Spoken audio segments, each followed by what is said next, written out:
আসসালামু আলাইকুম। আমার মাথার উপরে যে ছবি আছে প্রতারক নাসির, আমি আজকে ওর অফিসে যাইতেছি।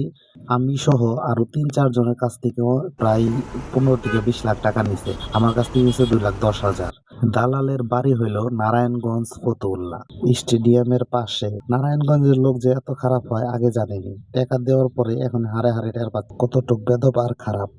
শ্যামলী ওভারব্রিজের উপরে উঠে সামনেই শ্যামলী স্কয়ার। আপনাদেরকে দেখাচ্ছি, এই যে এটা হলো শ্যামলী স্কয়ার। এটার ডান পাশে এই যে হলো বিটিআই ভবন, এই ভবনের ৩ তলায় হলো ওর অফিস। চলেন অফিসে যাই। ওর বাড়ির ঠিকানা, ওর পাসপোর্ট, ওর পিতামাতার ছবি সবকিছুই আমার কাছে আছে। আপনারা লক্ষ্য করেন, এই যে ওর অফিস বন্ধ। এত সুন্দর জায়গায় অফিস, এত সুন্দর প্রসেসিং, কে ভাববে যে এটা প্রতারক। যেহেতু নাসিরের অফিস এখন বন্ধ, আমার প্রথম কাজ হলো আদাবর থানায় যাওয়া, আর বাকিটা আপনাদেরকে আস্তে আস্তে আপডেট করব। প্রতারককে কেউ চিনে থাকলে নিচে অবশ্যই কমেন্ট করবেন। আজকের মতো আল্লাহ হাফেজ।